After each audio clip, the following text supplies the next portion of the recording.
Bonjour, chers élèves. Donc, vous avez tous mon bonjour, hein. Voilà, donc je veux juste faire un peu de ramassage sur le fonctionnement du système nerveux. Bon, je ne sais pas comment je vais l'appeler, si c'est un résumé ou bien une synthèse, mais je vais essayer de faire de façon ramassée quelques éléments importants ou bien éléments fondamentaux du fonctionnement du système nerveux. Donc, c'est la première leçon, hein. C'est la première leçon. Leçon 1, fonctionnement du système nerveux. Voilà, qu'est-ce que c'est que le système nerveux d'abord en premier temps? Qu'est-ce que c'est que le système nerveux? Donc, dès qu'on dit système, ça veut dire que c'est un ensemble. Système veut dire un ensemble. Voilà, donc le système nerveux, c'est un ensemble organique, c'est un ensemble organique qui assure la transmission des informations entre l'encéphale, la moelle épinière et le reste du corps par l'intermédiaire des nerfs. Donc, j'ai parlé de l'encéphale, la moelle épinière et j'ai parlé aussi encore de nerfs. Donc, si vous regardez bien le système nerveux, ce sont ces trois éléments qui constituent le système nerveux. Vous avez l'encéphale, vous avez la moelle épinière et vous avez les nerfs. Et comment? Si on prend le tout maintenant, on divise le système nerveux. Le système nerveux, ça va commencer au niveau du sommet, hein. Au sommet, c'est jusqu'au niveau du cerveau, au niveau de la tête, jusqu'au niveau du tronc, mais je veux dire même au niveau des pieds, hein. Donc tout fait partie. Mais on va expliquer cela. Mais si on prend le système, on peut le diviser en deux grandes parties, excusez-moi. On peut prendre la partie centrale et la partie périphérique. Donc, le centre, il faut entendre par centre, par commandement. Ça veut dire que c'est qui commande nos actes. Ça veut dire que centre de décision, c'est les lieux de décision qu'on appelle centre. Mais si on dit centre, ça ne dit pas que ça se trouve au niveau du centre, c'est pas comment le dire, comme un milieu, pas conscient de milieu, mais par rapport à la fonction de l'organe qu'on l'appelle centre. Et par rapport à la fonction de l'organe aussi qu'on l'appelle périphérie. Voilà, donc si on prend le système nerveux, on peut dire qu'on peut diviser le système nerveux en deux grandes parties. Vous avez la partie centrale, qu'on appelle le système nerveux central, et la partie périphérique, qu'on appelle le système nerveux périphérique. Et la partie centrale maintenant est constituée de quoi? On dit le système nerveux central, il est constitué de l'encéphale et de la moelle épinière. L'encéphale se trouve dans le crâne, l'encéphale se trouve dans le crâne, et la moelle épinière, quant à elle maintenant, elle se trouve dans la colonne vertébrale. Donc si vous regardez bien même, ces deux organes sont tellement précieux, et regardez où est-ce qu'on les a mis. Le crâne, vous savez bien que le crâne est dur. Si on prend la tête, la partie la plus dure, c'est bien le crâne. Donc, vous voyez, on a mis là-bas l'encéphale. Et on prend aussi encore la colonne vertébrale. Ce sont les os que vous voyez là-bas au niveau du dos. Vous voyez, les os là sont tellement durs, même avec les animaux. Une fois abattu un animal, donc pour couper cela, on prend les coupes même, des fois, pour bien taper sur. Voilà, donc vous voyez, on a mis encore là-bas la moelle épinière. Ça montre que ces éléments sont très précieux à l'organisme, sont très précieux à l'organisme. Donc, vous voyez, là on les a cachés. Donc, la moelle épinière est dans la colonne vertébrale. Si vous égorgez les animaux là, c'est cette corde blanche que vous voyez là à l'intérieur, qu'on appelle la moelle épinière. Mais vous savez bien aussi encore, l'encéphale aussi, cette partie, vous le connaissez bien. En égorgeant tous les animaux, ceux qui mangent la tête là. Donc, vous voyez, ça se trouve à l'intérieur. Donc, vous voyez, l'homme, finalement, l'homme mange tout, hein. Vous m'excusez vraiment du terme. Voilà. Donc, l'encéphale aussi, quant à l'encéphale aussi encore se trouve dans le crâne, comme je l'ai dit, mais cet encéphale aussi encore est divisé en trois parties. Donc, les trois parties de l'encéphale, vous avez le cerveau, proprement dit, vous avez le cerveau, vous avez le cervelet, vous avez aussi encore le bulbe racinien, qu'on appelle aussi tronc cérébral. Donc, l'encéphale, je recommence encore, le système nerveux est composé de deux parties, le système nerveux central et le système nerveux périphérique. Le système nerveux central, il est constitué de l'encéphale et de la moelle épinière. Mais vous avez aussi le système nerveux périphérique qui est constitué des nerfs, Je prends le système nerveux central, lui, il est composé, excusez-moi, si on prend le centre, donc vous avez l'encéphale et la moelle épinière. Je veux revenir sur l'encéphale qui est divisé en trois. L'encéphale, lui aussi, il est divisé en trois. Le système est divisé en deux, mais l'encéphale est divisé en trois. Dans l'encéphale, autrement dit, au niveau du crâne. Dans le crâne, vous avez le cerveau dans le crâne, vous avez le cervelet dans le crâne, vous avez aussi encore le bulbe rachidien. Ils sont succédés, comme je l'ai dit. Donc, en haut, vous avez le cerveau. Après le cerveau, vous avez le cervelet. Après le cervelet, vous avez le bulbe rachidien. Et après le bulbe rachidien, maintenant, c'est là où commence la moelle épinière. Mais ça veut dire que tout est lié, hein? Tout est lié. Ça ne dit pas que ces organes-là sont isolés. Non, ils ne sont pas isolés. Tout est lié. Donc, on commence de la tête jusqu'au tronc. Tout est lié. Donc, c'est la continuité même. Je veux dire que c'est la continuité. C'est par rapport vraiment à leur position seulement, à leur position et par rapport au rôle qu'ils jouent, qui différencie ces organes. Mais si vous regardez bien, ce qui commence au niveau de la tête, qui est le cerveau, ensuite cervelet, ensuite bulbe rachinien, c'est ça qui continue toujours jusqu'au tronc, qu'on appelle la moelle épinière. Donc, quant à la moelle épinière, elle se trouve dans la colonne vertébrale. Et si vous regardez bien aussi encore, tout ce centre-là est relié et ramifié par des nerfs. C'est comme ça a mis des branches, comme ça. Donc, les branches, maintenant, des ramifications, vous voyez, avec un arbre, il y aura beaucoup de branches. Donc, ces ramifications-là, c'est ça qu'on appelle des nerfs. Donc, les ramifications qui portent sur la moelle épinière, on les appelle des nerfs rachidiens. Et les ramifications qui se font au niveau du crâne, c'est des éléments du crâne, au niveau du bulbe rachidien, au niveau du cervelet, au niveau du cerveau. Ces ramifications, on les appelle nerfs crâniens. Crâniens, vous voyez, ça porte le nom du crâne puisque c'est là où on trouve ces nerfs. Mais sinon, nerfs, c'est nerfs, hein. Nerfs, c'est nerfs. Mais si on a des appellations différentes, c'est par rapport au rôle ou bien à la position du nerf. Voilà, c'est ça. Mais sinon, nerfs, c'est nerfs. Tous les nerfs ont un rôle de conduction. Mais les nerfs ne conduisent pas les mêmes informations. Donc, c'est ça qui les diffère par rapport aux appellations et par rapport à leur position au niveau de l'organisme, autrement dit, au niveau du système nerveux, au niveau du système nerveux. Voilà. Donc, encore une fois, on peut reprendre même avec le cerveau. Le cerveau, quant au cerveau maintenant, lui, il est divisé aussi en deux. Le cerveau est divisé en deux parties. Vous avez deux parties qu'on appelle hémisphères cérébraux.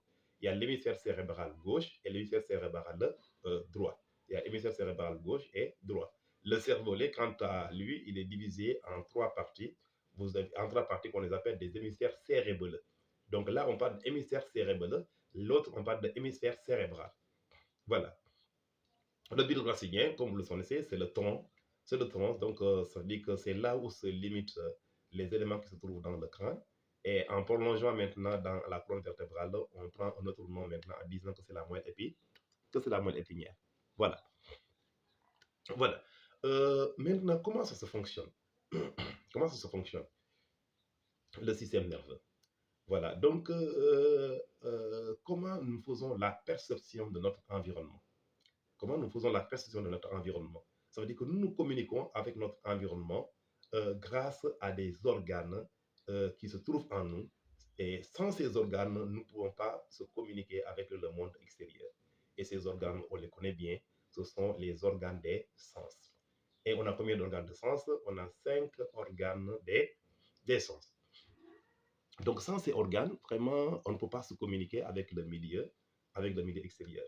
Par exemple, moi, qui est le professeur, devant vous, on ne se voit même pas, mais on ne peut même pas se communiquer aussi. Si vous parlez, je ne vous entends pas. Si je parle, vous ne m'entendez pas. Ou bien vous ne me voyez pas sans ces organes des sens.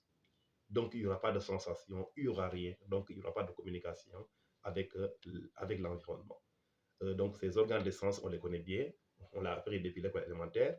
Vous avez les yeux, vous avez donc on a les yeux, n'est-ce pas? On a les yeux, on a le nez, très bien, on a le nez. Donc vous avez la langue, très bien, vous avez la langue, vous avez l'oreille aussi, vous avez l'oreille, et vous avez la peau, hein? Donc vous avez la peau aussi, hein? La peau, donc tout ça c'est de la peau, hein? Donc vous avez la peau. Donc voilà les 5 organes des sens, comme je l'ai dit tantôt. Ce sont ces organes qui nous permettent vraiment de se communiquer avec notre environnement, de percevoir notre environnement. Mais il faut savoir ces organes de sens aussi. sont assimilés à des stimuli. Sont assimilés à des stimuli.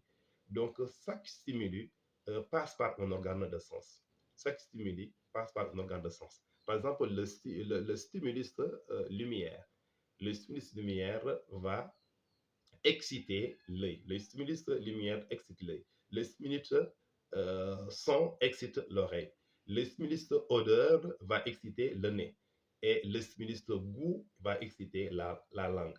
Et le stimulus maintenant chaleur ou bien température, donc ou bien douleur, tout ça, ça va stimuler la peau. Donc, chaque stimulus est spécifique à un organe de sens. Chaque stimulus est spécifique à un organe de sens. Tu ne peux pas avoir un stimulus qui va exciter en même temps deux organes de sens différents. Par exemple, la lumière n'excite que l'œil. Mais on peut pas dire que la lumière excite l'oreille, ou bien la lumière excite le nez, ou bien excite la langue. Ouais. Par exemple, je prends aussi l'odeur. L'odeur va exciter quoi? Va exciter le nez. Mais l'odeur n'excite pas l'oreille, n'excite pas l'œil, n'excite pas aussi encore la peau. Donc, vous voyez, chaque stimulus est spécifique à un organe de sens. Voilà, donc ce sont ces organes de sens vraiment qui nous permettent de se communiquer.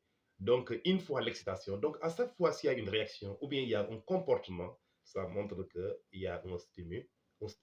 Sans un stimulus, il n'y aura pas de réaction. Donc, tout comportement ou bien toute réaction commence à partir d'un stimulus. Donc, ce sont les stimulus qui définissent, ce sont les stimuli qui définissent nos réactions ou bien nos comportements. Voilà. Donc, c'est la raison pour laquelle vous avez même deux comportements. Vous avez des comportements volontaires et des comportements involontaires. Donc, tout dépend du stimulus, mais aussi des centres qui ont commandé nos comportements. Donc, vous avez actes volontaires et actes involontaires. Les actes volontaires, le plus souvent, comme on le dit, les actes volontaires sont des actes qui sont commandés par le cerveau. Ce sont des actes qui sont commandés par le cerveau. Tout acte qui est commandé par le cerveau, on dit que c'est un acte volontaire. Volontaire, c'est quoi? C'est un acte que tu peux arrêter, c'est-à-dire un acte qui est conscient que tu peux arrêter et reprendre. Le plus souvent, on dit que si c'est le cerveau qui intervient, c'est un acte qui est un peu lent, c'est un acte qui est un peu lent, différent de l'acte involontaire. Donc, c'est un peu long, puisque c'est conscient. Ce qui est conscient, ça veut dire que c'est réfléchi. Et le fait de réfléchir, donc, vous voyez, ça fait un peu de temps de latence par rapport à un acte qui est involontaire, là, qui n'est pas réfléchi. Donc, le cerveau, il est le centre de tout acte volontaire. Mais vous avez aussi encore les actes involontaires. Les actes involontaires, donc, ils ont plusieurs centres nerveux. Donc, ce n'est pas seulement la moelle épinière, mais le plus souvent, on dénomme les actes involontaires leur centre comme la moelle épinière. Mais aussi, il ne faut pas oublier que vous avez aussi le bulbe racidien. Le bulbe racidien aussi encore, il commande des actes involontaires à à la partie de l'encéphale, autrement dit, au niveau de la tête. Donc, vous savez bien que, surtout au niveau du viscère, au niveau du visage, ce qui se passe là-bas. Donc, vous voyez bien que des actes involontaires se passent là-bas. Par exemple, fermeture des paupières à l'approche d'un objet de l'œil. Donc, vous voyez fermeture des paupières qui est réflexe. Et ça, vous savez bien que ça, ce n'est pas commandé par la moelle épinière, puisque la moelle épinière est tout à fait en bas ici. Hein? La moelle épinière, ça commence ici et ça descend. Donc, elle ne peut pas commander ce qui se passe ici. Et pourtant, c'est réflexe. Donc, c'est pour vous dire seulement que c'est la partie basse du corps. C'est la partie basse du corps. S'il y a des actes involontaires de la partie basse du corps, là, c'est commandé par le bulbe racine. C'est commandé par la moelle épinière. Mais ici, à cette partie maintenant, c'est commandé par le bulbe racidien.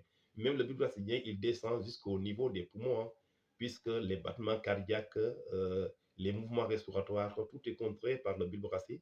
Tout est contrôlé par le bulbe racidien. Vous voyez, le rythme respiratoire le rythme respiratoire est réflexe. Le battement cardiaque aussi est réflexe. Donc, vous voyez, le fait de courir, vous voyez, les battements cardiaques, le rythme cardiaque va augmenter, le mouvement respiratoire aussi va augmenter. Mais dès qu'on se repose, on ralentit, vous voyez, ça va commencer encore à se diminuer encore. Donc ça, c'est réflexe. Je ne veux pas dire que voilà, je veux augmenter mon rythme respiratoire pour augmenter, ou voilà, je veux augmenter mon rythme cardiaque et pour augmenter. Non, c'est réflexe. Donc, ça suit vraiment nos comportements et nos réactions. Donc, tout ce que tu fais, si ça demande d'augmenter le battement cardiaque va s'augmenter automatiquement. Le rythme respiratoire aussi va s'augmenter automatiquement. Donc, cette augmentation aussi encore, pourquoi cette augmentation? Il y a des faits. Peut-être on va expliquer ça au moment de la respiration. Pourquoi ces augmentations? Ça va expliquer au moment de la respiration. Mais pour l'instant, on n'a pas besoin de savoir pourquoi le rythme cardiaque augmente ou bien pourquoi ça ralentit, pourquoi les mouvements respiratoires aussi augmentent ou bien pourquoi ça ralentit aussi. Voilà, donc on va revoir ça sur ce. Donc, comme je l'ai dit encore, donc c'est l'autre partie maintenant du corps, la partie basse du corps que la moelle épinière commande si c'est un acte involontaire. Donc, un acte involontaire, le plus souvent, ce sont des actes qui nous viennent en aide. Autrement dit, c'est comme si l'organisme est en danger. Le plus souvent, les actes involontaires viennent en cas de danger. Ça vient en cas de danger, c'est pour nous sauver vraiment contre un mal de façon rapide, automatique. Voilà. Donc, vous voyez, c'est plus rapide. Quelque chose qui te surprend, par exemple, c'est comme tu es en train de faire quelque chose, on te surprend avec quelque chose comme ça. Vous voyez ce que tu vas faire là. L'acte ou bien le comportement que tu vas faire, ça sera brusque. Donc, à cette fois-ci, les actes sont brusques. C'est ça qu'on appelle les actes involontaires. Ce sont des actes involontaires. Tu veux vraiment tu veux fuir devant un danger ou bien tu te gardes devant quelque chose. Donc, le plus souvent, ce sont des actes qui sont automatiques, sont plus rapides que les actes volontaires. Donc, c'est pourquoi on parle d'actes volontaires et d'actes involontaires. Si c'est involontaire, ça veut dire que la réaction est automatique, la réaction est brusque. La réaction est brusque. Par exemple, en piétinant un clou, par exemple, en piétinant un clou, voyez la réaction que tu vas faire. Dès que tu piétines un clou, donc voyez ce que tu vas faire. Tu vas sauter. Hein? Donc, tu vas enlever automatiquement la jambe. Voyez. Donc là, c'est involontaire. Vous voyez, ça n'attend pas. L'information ne doit pas aller jusqu'au niveau du cerveau pour revenir encore. Donc, dès que l'information atteint la moelle épinière, donc ce sont les nerfs qui vont conduire cette information jusqu'au niveau de la moelle épinière. La moelle épinière va corriger, vraiment va donner un ordre pour soulever le pied, va donner un ordre au muscle du pied pour soulever le pied. Mais cette information, ça ne dit pas que cette information va s'arrêter encore là-bas. Mais cette information va aller jusqu'au niveau du cerveau après. Après avoir vraiment sauvé la partie qui te fait mal, l'information va continuer au cerveau. C'est après cela maintenant que tu vas sentir vraiment que j'ai piétiné un clou et tu vas essayer de voir maintenant comment faire. Donc, voyez, en ce moment, le cerveau intervient. Mais en premier temps, le cerveau n'intervient pas. Tu as du mal, tu as soulevé automatiquement la jambe. Là, c'est involontaire, c'est commandé par la moelle épinière. Mais cette information va continuer. Puisque la moelle épinière, n'oubliez pas aussi, la moelle épinière aussi joue deux rôles. La moelle épinière joue le rôle de centre, mais joue le rôle de conduction aussi. Puisque les informations qui nous viennent du cerveau, ça va passer par la moelle épinière, ensuite passer par les nerfs. Voilà. Donc, la moelle épinière joue le rôle de conduction et rôle de centre en même temps. Voilà, donc peut-être je peux revenir à une autre vidéo, puisque sinon ça va être long. Au fur et à mesure, je crois qu'on peut faire beaucoup de vidéos si on a le temps. Voilà, pour l'instant, je me limite d'abord à cela. Peut-être prochaine fois, on peut revenir sur la suite.